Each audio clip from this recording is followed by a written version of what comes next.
It seems straightforward enough, fastening a load of equipment down securely. Just throw on a few straps or a couple of chains and away you go.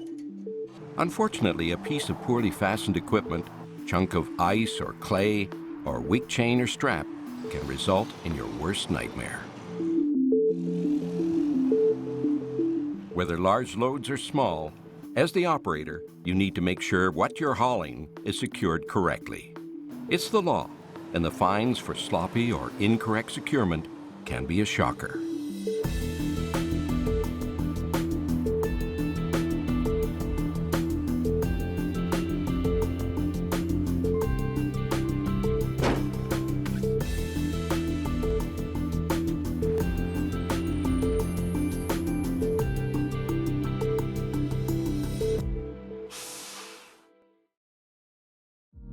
The buck always stops here with you, the operator. On the road, you're ultimately responsible for the lives and safety of the people around you. The vehicle you drive and the items you haul have the potential to cause injury, death, and destruction. The responsibility for making sure this doesn't happen cannot be taken lightly. And the list of items that need to be secured correctly is extensive. According to the North American Cargo Securement Standards, this includes all items that could leak, spill, blow off a vehicle, fall from a vehicle, fall through a vehicle, become dislodged from a vehicle, or shift upon or within the vehicle to such an extent that the vehicle's stability or maneuverability is adversely affected. In other words, everything you're hauling, whether it's in a van, a pickup, a trailer, or a flat deck, needs to be properly secured. And there are right and wrong ways of doing this. By following the correct procedures, you can fulfill your responsibility to make sure this load gets to its destination safely. In this program, we review safe loading and unloading and the proper tie-down procedures for transporting equipment and material, such as the person transporting garden equipment, loading a track skid steer, or a large rubber-tired front-end loader. The goal is to help you transport safely. A piece of equipment tied down with a few ropes and secured with simple double knots to a truck, trailer, or deck is not a safe securement system. All components of a safe securement system are specifically manufactured with rated capacities to withstand the pressure of the equipment and the items you're transporting. You must know the rated capacity of the truck or trailer, the rated capacity of the tie-down points on the truck or trailer, how and where to position the load on the trailer, the proper load tie-down points, and the rated capacity of the hardware, including chains, binders, and hooks. Working together, these components make up a safe securement system.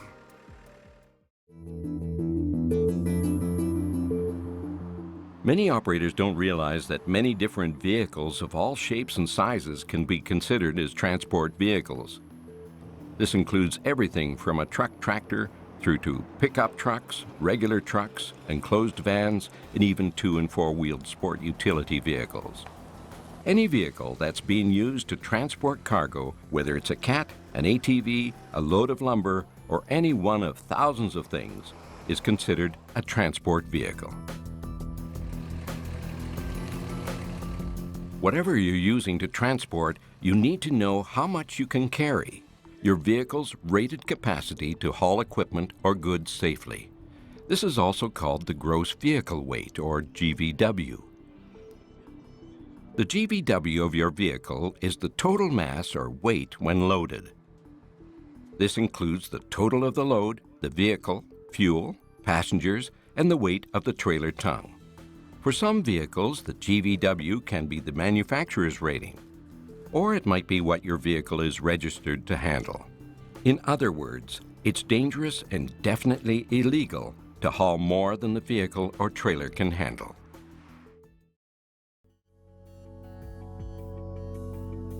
Trailers come in a wide variety of types and sizes and shapes, each designed to safely haul a load. How safe they actually are depends on the trailer's capacity and the effort made to properly secure the items being transported. Trailers should have manufacturers' tie-down points and structures built in to make securement easier and safer. These may include front-end structures, walls, floors, posts, and bulkheads, and such tie-down anchor points as D-rings. Regardless of the types of tie-down points or structures your trailer has, these must be able to hold the intended load and be of sufficient capacity to handle the road conditions that occur when the items are being transported. The rated capacity of the tie-down points should be in the trailer operator's manual. If you don't know, it's up to you to contact the manufacturer and find out. All trailers have a manufacturer's rated capacity for the maximum weight they can safely carry under normal conditions. The rated capacity is generally recorded on a data information plate. The load on the trailer must not exceed the maximum weight shown. Overloading a trailer creates stress on the deck and frame components, axles, wheels, spring suspension, and towing attachment points. Severe overloading also decreases braking efficiency and the steering control of the towing vehicle. The risks of overloading are compounded in severe weather conditions. If you can't find the data information plate, check the manufacturer's operator's manual or contact the manufacturer to find out the rated capacity. It's obvious you need the right trailer for the right load. If it can't handle what you want it to handle, don't use it. The dangers are too great.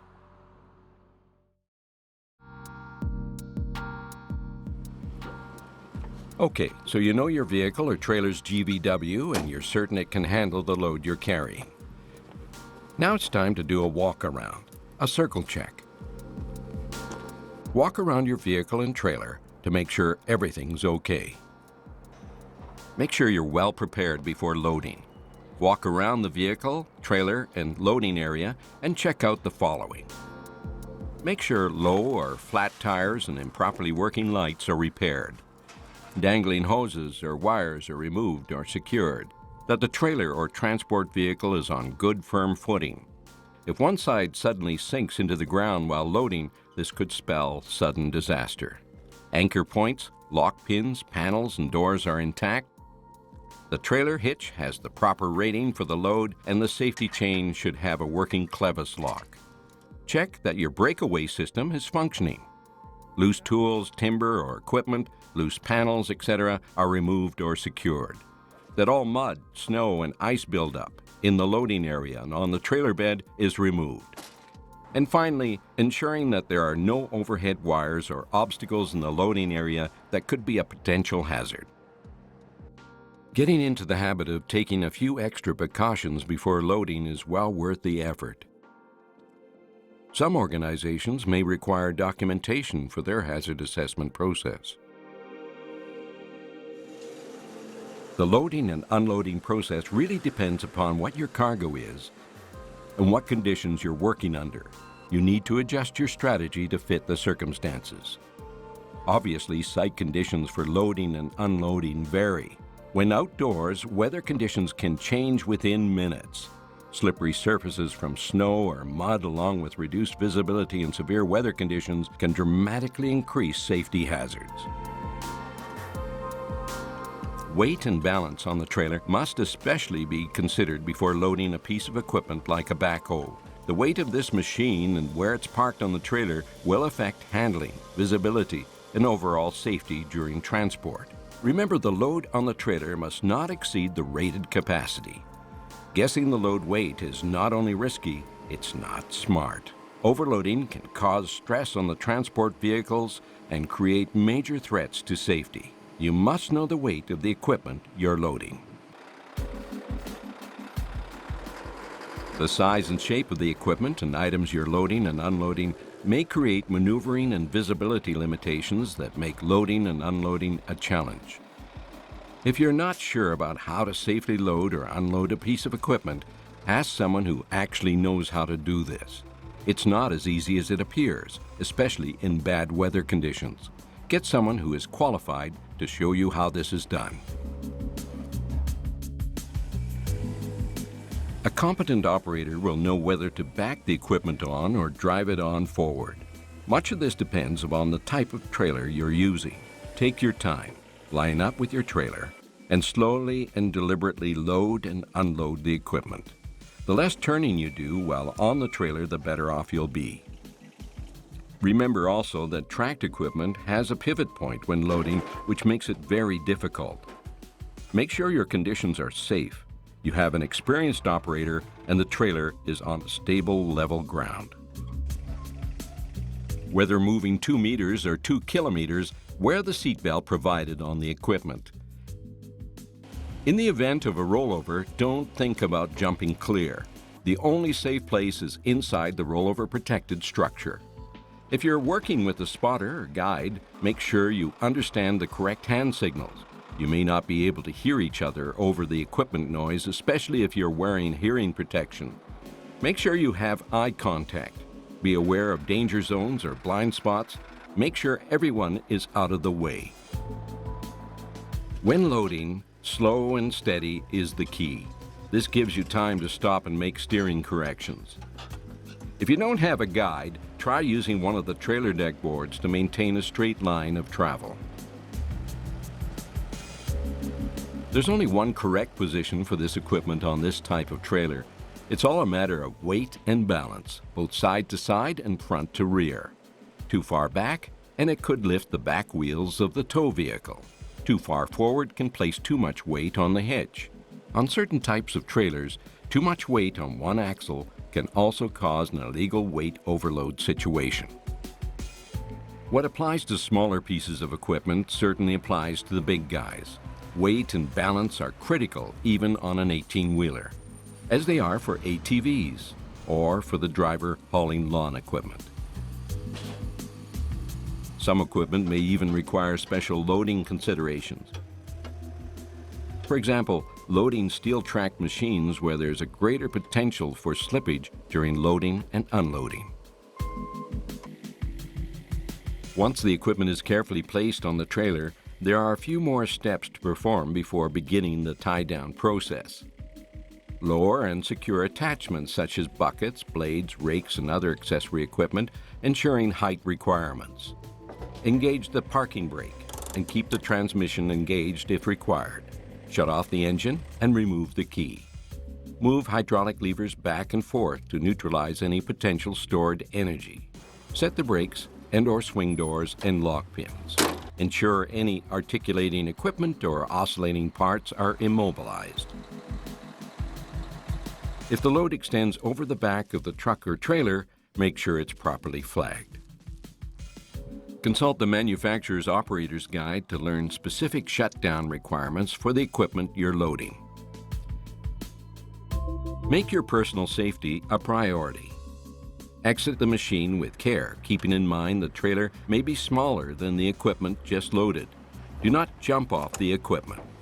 Climb down slowly to avoid misstep and use hand grips where provided. Otherwise, carefully choose what you hold on to. A lot of accidents happen in this simple process. The load is set. You've shut the machine down, put the brakes on, and checked the hydraulics. Now it's time to make sure what you're transporting is secure. This involves some form of tie-down, depending on the load.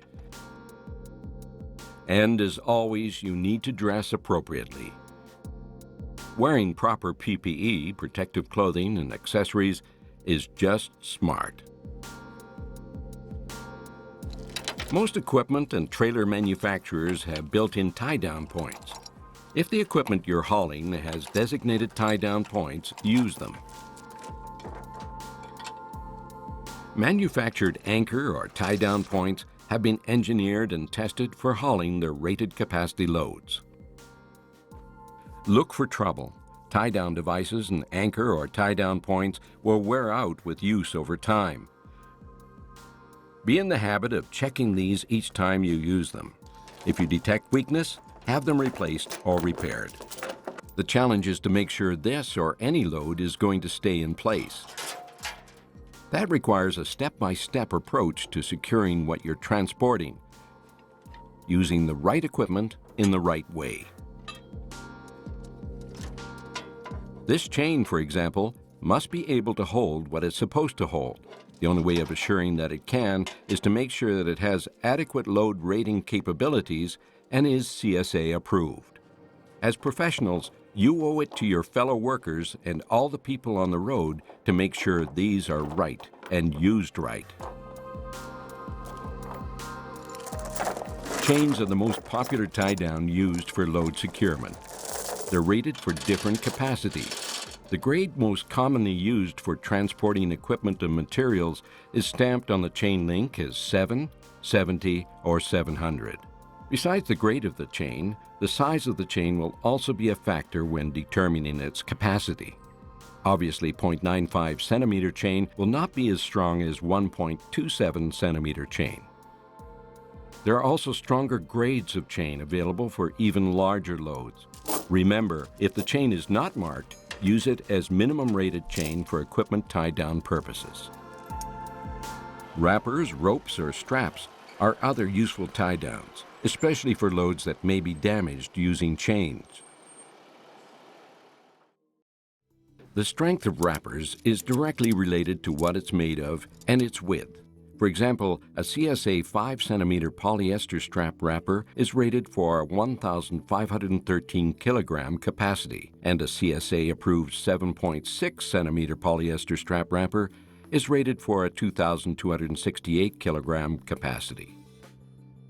Select the wrapper that meets your need and ensure you've got the correct number of wrappers to secure the load in every direction. Be aware that these straps are more easily damaged from exposure to sun and severe weather conditions, and from rubbing against sharp edges. Use edge protectors where possible. Check tie-down equipment before every use. Most chains and wrappers will eventually wear out and need to be replaced. There can't be any knots or obvious damage, no distress, no weakened parts, and no weakened sections. A chain link that is nicked, crushed, stretched, twisted, distorted, or has been repaired has lost much of its manufacturer's design strength and should be taken out of service. A wrapper with cuts, tears, burns, and frays is also a safety hazard and should be replaced. Each cut in this fabric decreases its strength. Over time, many cuts and abrasions can weaken this wrapper to the point of being next to useless. What you think is secure is anything but. There are two types of binders, snap or lever binder, and a ratchet binder. Remember, just like a chain, you need to know the rated capacity of each binder you use. Binders should also have their rated capacity listed. For your safety and those around you, keep in mind that a snap binder handle must not extend beyond the boundaries of the trailer and must be tied to the body of the binder to prevent it from accidentally being opened. And never open or close a snap binder with your hand gripping the binder. Use an open palm instead. Be very careful using a snipe or cheater pipe due to the danger of the binder handle and bar suddenly snapping back. Block or brace loads and equipment to make sure they're prevented from sliding, tipping, or rolling. The material used for blocking or bracing must be strong enough to withstand being split or crushed by the equipment or tie-downs. Remember, using damaged or substandard tie-down equipment can cause a safety problem. The tie-down equipment you use makes up a critical component of the reliability of the securement system. Don't take chances with faulty tie-down equipment. Okay, you've placed your equipment or materials where they should be on the back of your truck or trailer, and you've double-checked your straps and chains. The next step is to make sure you secure this load correctly. For equipment, best practices suggest using at least 4 individual tie-down points to restrain the machine from moving in all directions. The tie-downs also need to consist of a combination of chains or wrappers, binders, and hooks, depending upon the weight of the machine. For loads over 4,536 kilograms, 4 individual tie-down points are required. A direct tie-down is anchored to a direct tie-down point on the transport trailer and equipment at all four corners, pulling in four separate directions. This will prevent the load from moving forward and back, side to side, and up and down. Regulations also require each tie-down to be attached and secured in a manner that prevents it from becoming loose, unfastening, opening, or releasing while the vehicle is in transit. Whatever you do, do not tie knots and chains to shorten them. Making or leaving a knot in a chain is creating a potential breaking point or a point where the chain can loosen.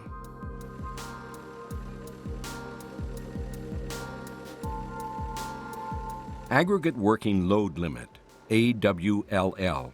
The aggregate working load limit is the sum of the working load limits of each device used to secure an item on a vehicle. If there are four separate tie-down points, the AWLL is the rate of all four added together. The aggregate working load limit of any securement system must exceed 50% of the weight of the equipment being secured. For example, if the equipment weighs 2,000 kilograms, then the AWLL capacity must be greater than 1,000 kilograms. This is required by law. To clarify, in this example, each component of the securement system has a capacity of 300 kilograms. As a result, the total working load limit of the four tie-down points is 1,200 kilograms. This exceeds the weight of the equipment by 200 kilograms, more than 50% of the load. Remember, the rated load limit is usually marked on the component or provided in the manufacturer's operator's manual. If not, contact the manufacturer. In order to determine how well the components of your securement will work together, you must know each component's working load limit, or WLL for short. The working load limit is the maximum load that may be applied to a component of a securement system during normal service. The working load limit for a tie-down is the lowest limit of any of its parts or the anchor points it's attached to, whichever is less. Every device contributes to the aggregate working load limit of the securement system. The component manufacturer usually assigns the WLL. A piece of grade 7 chain may be marked with a 70 or 700 in accordance with the standard of the National Association of Chain Manufacturers. The standard then gives the working load limit for that piece of chain, depending on its size. Carriers are recommended to use components that are rated and marked by their manufacturer. In that way, the carrier, driver, shipper, and inspector can all verify that the proper equipment is being used for the job. In all cases, whether it's a box, piece of equipment, a snowmobile, or a load of lumber, your tie-downs must be able to maintain pressure downward in order to ensure the load you are transporting can withstand a minimum amount of force in any direction, forward, rearward, sideways, or upward in all driving conditions. Some tie-downs are attached to the cargo and provide direct resistance to restrain the cargo from movement. Some tie-downs pass over or through the cargo, creating a downward force that increases the effect of friction between the cargo and the deck of the vehicle. This friction restrains the cargo. The rule of thumb is to use one strap for any load that weighs up to 500 kilograms and are up to 1.52 meters in length. Anything over 500 kilograms and between 1.52 to 3.02 meters in length needs two straps. Anything longer than 3.02 meters requires a strap for every additional 3.02 meters. You need to check the driver's handbook on cargo securement for the standards required for any specialty loads like prefab building materials, pipes, and culverts.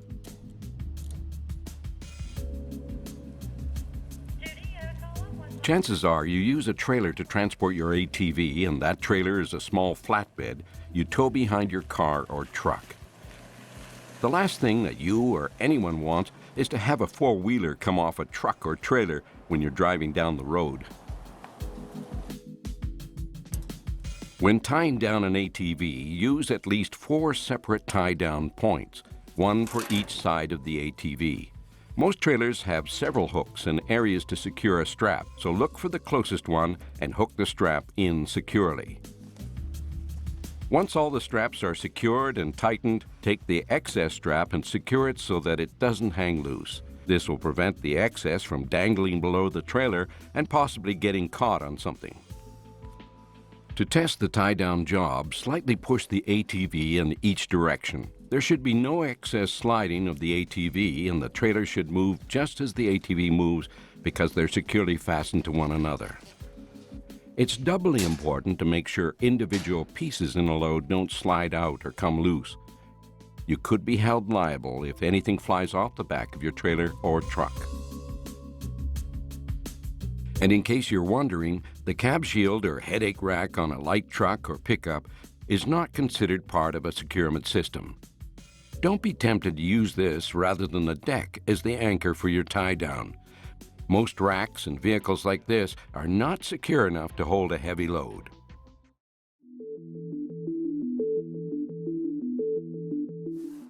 Once the equipment is safely loaded and tied down, give it one final inspection, making sure that all legal warning devices are in place and that all your running lights are in proper working order. Consider the impact of flying debris on other people on the road. Before you drive, check for debris like stones and dirt.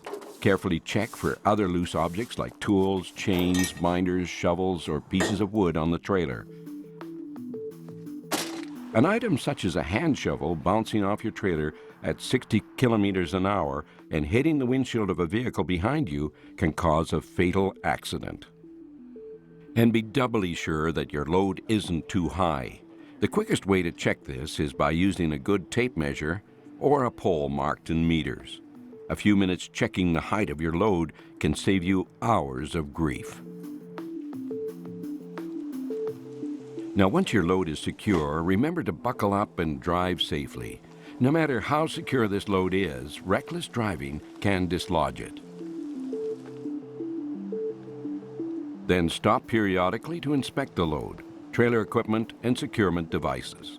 Regulations say drivers must perform minimum trip inspection requirements before driving, within the first 80 kilometers, and after 3 hours or 240 kilometers, whichever happens first. If the machine has to be set off on or near a busy public roadway, special consideration has to be made for the passing traffic. Use traffic cones or other high visibility warning devices. And when you stop, be sure to park in a safe, flat area. Shut off the vehicle and remove the key. Check that equipment and items have not shifted, that tie-downs are not damaged or weakened, and they're not loosened or undone. Make the necessary adjustments.